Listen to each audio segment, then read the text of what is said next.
सभी राष्ट्रवादी बहनों भाइयों तथा नौजवान साथियों का सारांश के मंच पर स्वागत है, वंदन है, अभिनंदन है। दोस्तों, हम एक हैं तो सेफ हैं, यानी यूनाइटेड हैं तो सिक्योर हैं, और जब तक एक हैं तब तक सेफ हैं। बटे तो कटे, बटेंगे तो कटेंगे। जय श्री राम। दोस्तों, आगे बढ़ने के पहले आपसे गुजारिश होगी कि मेहरबानी करके इस चैनल को सब्सक्राइब ज़रूर कर लीजिए तथा इस वीडियो को लाइक करना और शेयर करना हरगिज़ मत भूलिएगा। हम आपके आभारी रहेंगे।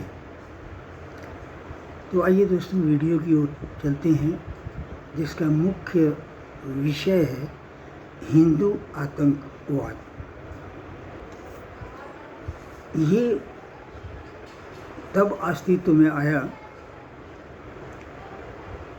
जब श्रीमान राहुल गांधी अमेरिका के राजदूत से अपनी तकलीफ़ें साझा करते हुए बताया कि इस्लामिक आतंक या इस्लामिक आतंकवाद बहुत गंभीर समस्या नहीं है, सबसे जटिल समस्या है इस देश के अंदर उत्पन्न हिंदू आतंकवाद। दोस्तों, ये हिंदू आतंकवाद अथवा सैफरन टेरर अथवा भगवा आतंकवाद, इसकी रचना यूपीए के शासनकाल में हुई थी। उस समय इस्लामिक आतंकवादी हमले इस तेज़ी से बढ़ रहे थे और लगभग पूरे भारत पर ये छा गए थे कि लोगों का जीना दुश्वार हो गया था। हर शख्स भय के साए में जीता था, कब किसकी मौत आ जाए कुछ पता नहीं था। और ऊपर से मज़ा ये कि ये सरकार कुछ भी इसके विरुद्ध करती हुई प्रतीत नहीं होती थी। और सरकार के लिए भी, और ख़ासकर कांग्रेस पार्टी के लिए हो सकता है कि पाकिस्तान स्थित उग्रवादी संगठनों को नियंत्रित करना संभव न हो, या वो नियंत्रित करना नहीं चाहती हो, इसलिए इस्लामिक आतंकवाद के टेरर को बैलेंस करने के लिए, काउंटर बैलेंस करने के लिए इस हिंदू आतंकवाद या भगवा आतंकवाद का थ्योरी दिया गया। और यहीं से शुरुआत होता है इस पूरे शब्द के संबंधित कवायद।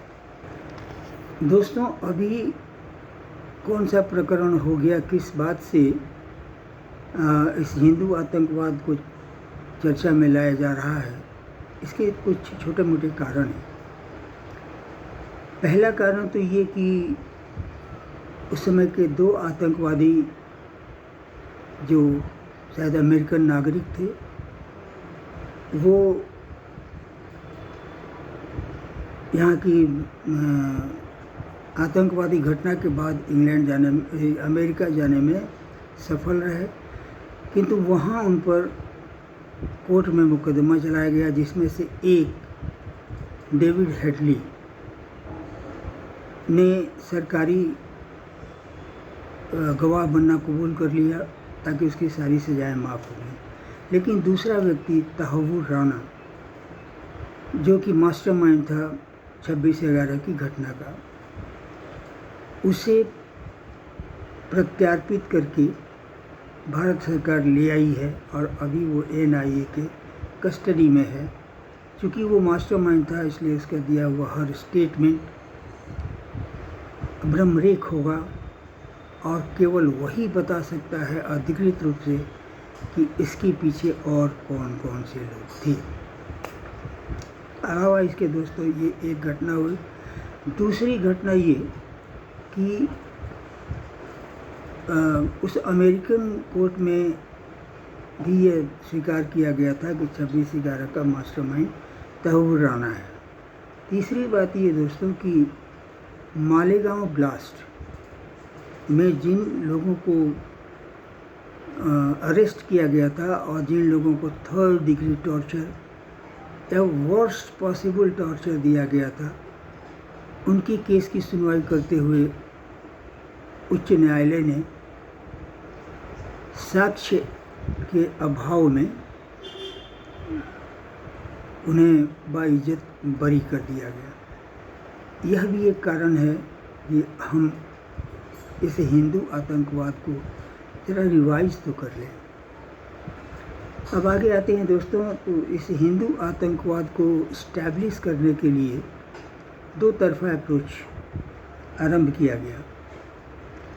एक था CIA, जो ISI के साथ मिलकर हिंदू आतंकवाद को स्थापित करने का एक कोवर्ट ऑपरेशन चला रही थी, किंतु हर किसी को मालूम होना चाहिए कि कोई भी इंटेल एजेंसी किसी भी देश में तब तक अपना ऑपरेशन अंजाम तक नहीं पहुंचा सकती अगर वहाँ के राजनेता तथा शीर्ष राजनेता एवं वहाँ की संवैधानिक संस्थाएं इस काम में सहयोग न करें। और ये ब्लास्ट या ये प्रोजेक्ट अपने अंजाम तक पहुंचा और ये ब्लास्ट हुआ, ये अपने आप में इस बात का प्रमाण है कि हर स्तर पर उन्हें सहयोग दिया गया, सहयोग मिला। दूसरी तरफ आंतरिक तैयारी के नाम पर छोटे छोटे संगठन, छोटी सोसाइटीज़ तथा इस तरह के मठ मंदिर, इन सबों पर रेड करना शुरू किया गया, जिसमें लोगों को हिंदुओं को गिरफ्तार किया जाता था, उनके बारे में पूरा प्रचार प्रसार किया जाता था और धीरे धीरे हिंदू आतंकवाद की थ्योरी को वास्तविक बनाने का प्रयास चलता रहा। इस प्रयास की एक ठोस कड़ी पानीपत के आसपास हुए समझौता एक्सप्रेस में बॉम्ब ब्लास्ट के साथ शुरू हुई। दोस्तों, वहाँ की स्थानीय पुलिस ने बॉम्ब ब्लास्ट के दोषी यानी आरोपित दो व्यक्तियों को उन्होंने गिरफ्तार किया, जिन्होंने लिखित में ये स्वीकार किया है कि वे इस घटना के जिम्मेवार हैं, इस दुर्घटना के लिए वे उत्तरदायी हैं। किंतु फिर भी जाने क्यों वो बातें कहाँ दब गई नहीं मालूम, लेकिन स्वामी असीमानंद तथा उनके 4-5 सहायकों को इस आरोप में गिरफ्तार कर लिया गया। ये और बात है कि ठोस सबूत के अभाव में स्वामी असीमानंद अपने साथियों के साथ बाइज्जत बरी हो गए। लेकिन क्या यह इंसाफ था? जितने दिनों तक उनकी बदनामी हुई, समाज में उनकी प्रतिष्ठा धूमिल हुई, और दूसरी तरफ हिंदू आतंकवाद शब्द और पक्का होता गया। इसे कौन सा न्याय मिटा सकता है, कौन सा आदेश मिटा सकता है? कोई नहीं। इस क्रम में चलिए आगे बढ़ते हैं। तो मालेगांव ब्लास्ट होता है। वो 26/11 की घटना के 2.5-3 महीना पहले होता है, जिसमें 30-32 साल की हिंदू सन्यासिनी साध्वी प्रज्ञा सिंह ठाकुर को गिरफ्तार कर लिया जाता है और इतना टॉर्चर किया जाता है कि वो जेल के अंदर गई थी अपने पैरों पर चलकर और वहाँ से बाहर निकली थी स्ट्रेचर ट्रॉली पर लोड होकर के, जिनके जिंदा होने में शक उत्पन्न होता था। और इसी केस में बाद में सेना के एक बहुत ही समर्पित लेफ्टिनेंट कर्नल श्रीकांत पुरोहित को गिरफ्तार कर लिया गया इसी जुर्म में, और उन्हें भी यही सारी यातनाएं दी गईं। लेकिन कल परसों में उनके बारे में पुलिस द्वारा ठोस सबूत जुटाए जाने में असफल रहने के कारण इन्हें बाइज्जत बरी कर दिया गया। फिर वही समस्या कि क्या न्याय मिला इन्हें? नहीं मिला। लेकिन चूंकि इस घटना को बहुत प्रसारित नहीं किया जाता है, खासकर दूसरी घटना को, क्योंकि अब तक तो काफ़ी देर हो गया था।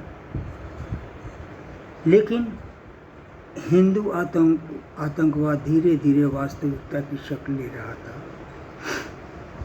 इधर CIA आतंकवादियों की एक टुकड़ी को घनघोर इंटेंसिव कोचिंग ट्रेनिंग दे रही थी ताकि वो हिंदी में बात करें और हिंदुओं जैसा व्यवहार करें। बाहर से कहीं से भी वो पाकिस्तानी अथवा मुस्लिम न दिखाई पड़े। उसके बाद उन्हें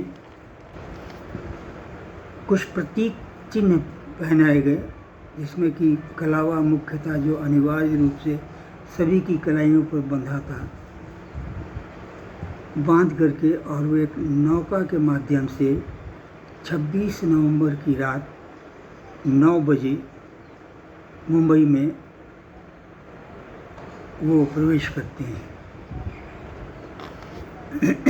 इनमें से कुछ होटल ताज में प्रवेश कर गए, कुछ नरीमन पॉइंट में घुस गए, और बाकी लोगों ने मतलब SLR और जो कुछ भी मशीन गन इत्यादि फायर ओपन के मैंने धुआंधार गोलियां चलाते गए और लोग मारे जाते रहे। कुल लगभग 200 लोगों की जान गई थी उस दिन। और समस्या ये थी कि इस आतंकवादी हमले को कंट्रोल करने वाला, मैंने इसके बारे में निर्णय लेने, आदेश देने और इस तरह से कंट्रोल करने वाले पदाधिकारियों की टीम, यानी जो वॉर कंट्रोल रूम कहा जाता है, वो पूरा का पूरा कंट्रोल रूम उस दिन या उस रात पाकिस्तान के मरी स्थित पहाड़ियों में रात गुजार रहा था, मस्ती कर रहा था। और पूरी की पूरी मुंबई वहाँ की पुलिस के हवाले, जबकि उन लोकल पुलिस ऑफिसर्स को ना तो इस बारे में कोई इनके पास संसाधन थे, ना ही प्रशिक्षण था और ना ही कोई अनुभव। फिर भी इन लोगों ने जहाँ तक संभव हुआ वहाँ तक इन लोगों ने इन्हें रोका, कितनों को मार गिराया। लेकिन एक उसमें से आतंकवादी रेलवे स्टेशन पर फायरिंग करते हुए एक हवलदार ने जाकर उसे पकड़ लिया। तुकाराम नाम था। हालांकि तुकाराम जी मारे गए, लेकिन ये आदमी अरेस्ट हुआ और वो बाद में एक बहुत महत्वपूर्ण एसेट रहा। कल सुबह होकर के या बल्कि रात में महाराष्ट्र पुलिस को सहयोग करने के लिए SPG कमांडो से भरा हुआ एक वायुयान दिल्ली हवाई अड्डे से उड़ान भरने को तैयार था। लेकिन क्लियरेंस के पॉइंट ऑफ व्यू से अपने होम मिनिस्टर को फ़ोन किया गया। मिनिस्टर साहब ने कहा कि नहीं, अभी फ्लाई नहीं करना, मैं आ रहा हूँ, मैं साथ में चलूँगा। और ऐसा करके उन्होंने डिनर किया और डिनर करके सो गए। अगले दिन सुबह 5 बजे जब उनकी नींद खुली तो वो किसी तरह से तैयार हुए, फ्रेश हुए और फटाफट बाहर निकल गए, एयरपोर्ट पहुँचे। तब वहाँ से फ़्लाइट रवाना हुई और वो कल होकर 8:30 बजे से ये कमांडो की सेवा उपलब्ध हो पाई। दोस्तों, इस अभियान में एक अत्यंत महत्वपूर्ण बात ध्यान देने की है, वो ये कि ये सारा का सारा मामला रचा गया था हिंदू आतंकवाद को स्थापित करने के लिए। ये और बात है कि कसाब, जो कि रेलवे स्टेशन पर से गिरफ्तार किया गया, उसने गवाही दी और लगभग सभी राज खुल गए। अन्यथा कल्पना कीजिए यदि वो मारा गया होता तो कलावा हाथ में बांधे हुए ये सभी जिहादी इस हिंदू आतंकवाद के दाग को हर हिंदू के माथे पर लिख देते, जो सैकड़ों सालों तक उनका पीछा नहीं छोड़ती। लेकिन अब कुछ दोस्तों आइए कुछ घटनाओं को रिवाइज किया जाए कंक्लूड करने के लिए। पहला पॉइंट ये कि यूनाइटेड स्टेट्स की कोर्ट में जो कुछ सबमिशन हुआ वो। दूसरा, जिहादियों को हिंदू का वेश धारण करा करके भेजना। तीसरा, कंट्रोल रूम के ऑफिसर्स को ट्रैप करके मरी में आराम कराना, तफरीह करने के लिए रोकना। चौथा, कि तत्कालीन गृह मंत्री द्वारा एसपीजी को शायद जानबूझकर डिले करना। ये बातें साबित करती हैं कि इस पूरे प्रकरण में, यानी हिंदू आतंकवाद को स्थापित करने के लिए, तत्कालीन राजनेता, एक शीर्ष नेतृत्व एवं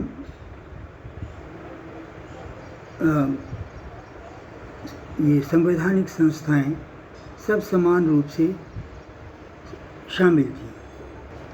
किंतु धन्य हो उस पुलिस पर्सनल तुकाराम जी का, जिन्होंने हिंदुओं को बेलाग बचा दिया और हिंदू आतंकवाद के इस भयंकर भूत को नष्ट कर दिया। जय श्री राम।